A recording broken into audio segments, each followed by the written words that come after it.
Chapter 5 of He Can Who Thinks He Can, by Orison Swett Marden. What the World Owes to Dreamers. Once when Emerson was in the company of men of affairs, who had been discussing railroad stocks and other business matters for some time, he said, "Gentlemen, now let us discuss real things for a while." Emerson was called the dreamer of dreams because he had the prophetic vision that saw the world to be, the higher civilization to come. Tens of thousands of men and women stand today where he then stood almost alone.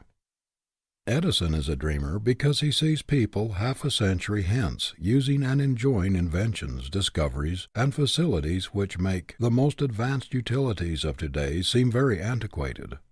His mind's eye sees as curiosities in museums, 50 years hence, those mechanisms and devices which now seem so marvelous to us. Dreamers in this sense are true prophets. They see the civilization that will be long before it arrives. As it was the dreamers of '49 who built the old San Francisco and made it the greatest port on the western coast, so after the recent great earthquake and fire, when the city lay in ashes and 300,000 people were homeless, it was the dreamers of today who saw the new city in the ashes where others saw only desolation, and who, with indomitable grit, the unconquerable American will that characterized the pioneers of a half-century before, began to plan a restored city greater and grander than the old.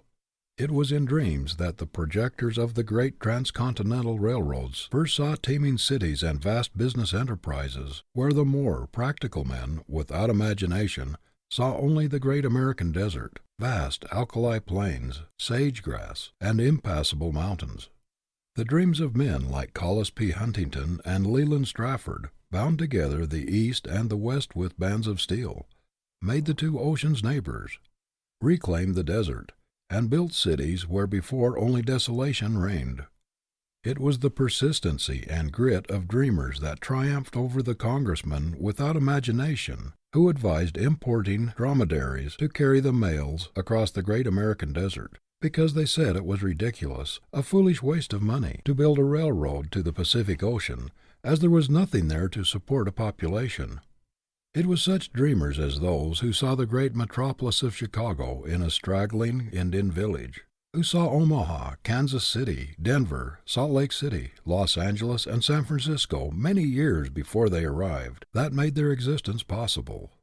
It was such dreamers as Marshall Field, Joseph Leiter, and Potter Palmer, who saw in the ashes of the burned Chicago a new and glorified city, infinitely greater and grander than the old. Take the dreamers out of the world's history, and who would care to read it? Our dreamers. They are the advance guard of humanity, the toilers who, with bent back and sweating brow, cut smooth roads over which man marches forward from generation to generation. Most of the things which make life worth living, which have emancipated man from drudgery and lifted him above commonness and ugliness, the great amenities of life, we owe to our dreamers. The present is but the sum total of the dreams of the ages that have gone before, the dreams of the past made real. Our great ocean liners, our marvelous tunnels, our magnificent bridges, our schools, our universities, our hospitals, our libraries, our cosmopolitan cities with their vast facilities, comforts, and treasures of art are all the result of somebody's dreams. We hear a great deal of talk about the impracticality of dreamers, of people whose heads are among the stars while their feet are on the earth. But where would civilization be today but for the dreamers? We should still be riding in the stagecoach or tramping across continents. We should still cross the ocean in sailing ships, and our letters would be carried across continents by the Pony Express. "It cannot be done," cries the man without imagination. "It can be done. It shall be done," cries the dreamer, and he persists in his dreams through all sorts of privations, even to the point of starvation, if necessary, until his visions, his inventions, his discoveries, his ideas for the betterment of the race are made practical realities.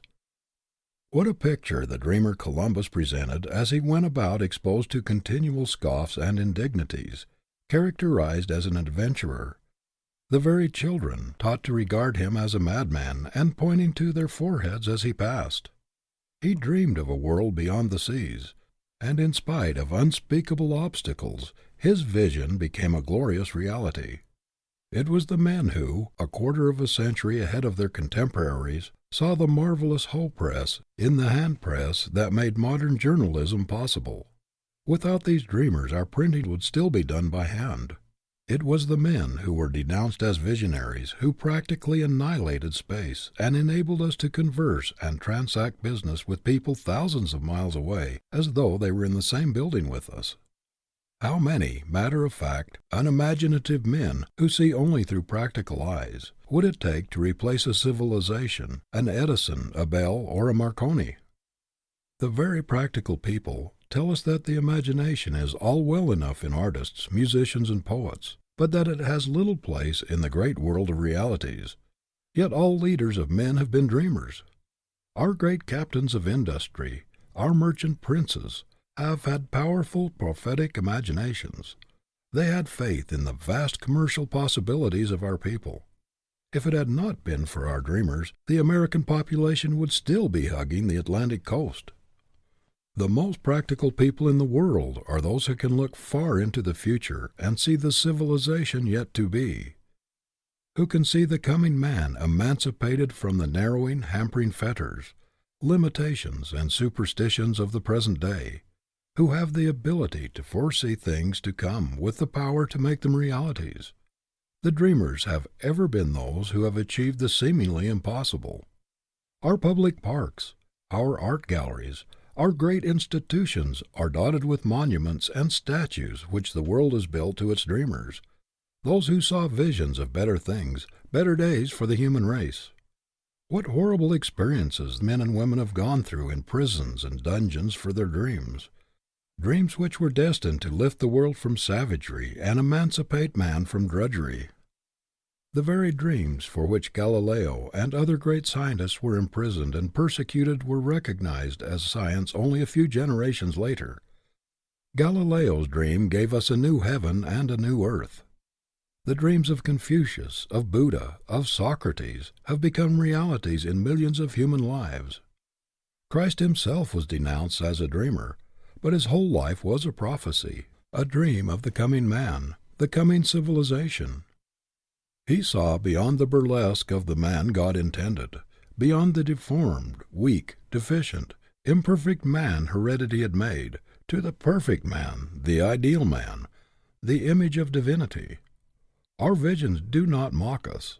They are evidences of what is to be, the foreglimpses of possible realities. The castle in the air always precedes the castle on the earth. George Stephenson, the poor miner, dreamed of a locomotive engine that would revolutionize the traffic of the world. While working in the coal pits for 6 pence a day, or patching the clothes and mending the boots of his fellow workmen to earn a little money to attend night school, and at the same time supporting his blind father, he continued to dream. People called him crazy. "His roaring engine will set the houses on fire with its sparks," everybody cried. "Smoke will pollute the air. Carriage makers and coachmen will starve for want of work." See this dreamer in the House of Commons when members of Parliament were cross-questioning him. "What," said one member, "can be more palpably absurd and ridiculous than the prospect held out of locomotives traveling twice as fast as horses? We should as soon expect people of Woolwich to suffer themselves to be fired upon by one of Congreve's rockets, as to thrust themselves to the mercy of such a machine going at such a rate. We trust that Parliament will, in all the railways it may grant, limit the speed to 8 or 9 miles an hour, which is as great as can be ventured upon." But in spite of calumny, ridicule, and opposition, this crazy visionary toiled on for 15 years for the realization of his vision. On the 4th of August, 1907, New York celebrated the centennial of the dream of Robert Fulton. See the crowd of curious scoffers at the wharves of the Hudson River at noon on Friday, August 4th, 1807, to witness the results of what they thought the most ridiculous idea which ever entered a human brain. to witness what they believed would be a most humiliating failure of the dreams of a crank who proposed to take a party of people up the river to Albany in a steam vessel named Clermont. "Did anybody ever hear of such an absurd idea as navigating against the current of the Hudson River without sail?" scornfully said the scoffing wiseacres. Many of them thought that the man who had fooled away his time and money on the Clermont was little better than an idiot, and that he ought to be in an insane asylum. But the Clermont did sail up the Hudson, and Fulton was hailed as a benefactor of the human race. What does the world not owe to Morse, who gave it its first telegraph? When the inventor asked for an appropriation of a few $1,000s for the first experimental line from Washington to Baltimore, he was sneered at by congressmen. After discouragements which would have disheartened most men, this experimental line was completed, and some congressmen were waiting for the message which they did not believe would ever come, when one of them asked the inventor how large a package he expected to be able to send over the wire. But very quickly the message did come, and derision was changed to praise. The dream of Cyrus W. Field, which tied two continents together by the ocean cable, was denounced as worse than folly. How long would it take to get the world's day-by-day news but for such dreamers as Field? When William Murdoch, at the close of the 18th century, dreamed of lighting London by means of coal gas conveyed to buildings in pipes, even Sir Humphrey Davy sneeringly asked, "Do you intend taking the dome of St. Paul's for a gasometer?"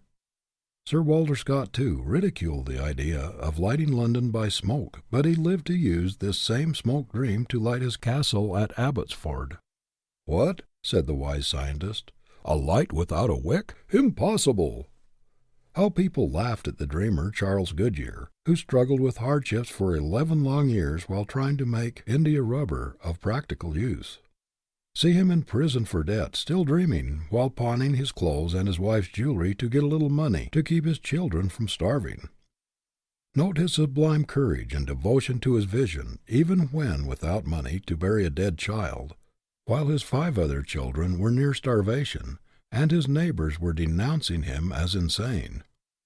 Women called Elias Howe a fool and crank, and condemned him for neglecting his family to dream of a machine which has proved a blessing to millions of their sex. The great masters are always idealists, seers of visions. The sculptor is a dreamer who sees the statue in the rough block before he strikes a blow with his chisel. The artist sees a vision of the finished painting in all its perfection and beauty of coloring and form before he touches a brush to the canvas. Every palace, every beautiful structure, is first the dream of the architect. It had no previous existence in reality. The building came out of his ideal before it was made real. Sir Christopher Wren saw St. Paul's Cathedral in all its magnificent beauty before the foundations were laid. It was his dream which revolutionized the architecture of London. It was the dreaming Baron Haussmann who made Paris the most beautiful city in the world. Think what we owe the beauty dreamers for making our homes and our parks so attractive. Yet there are thousands of practical men in New York today who, if they could have their way, would cut Central Park up into lots and cover it with business blocks. The achievements of every successful man are but the realized visions of his youth, his dreams of bettering his condition, of enlarging his power. Our homes are the dreams that begin with lovers and their efforts to better their condition, the dreams of those who once lived in huts and in log cabins.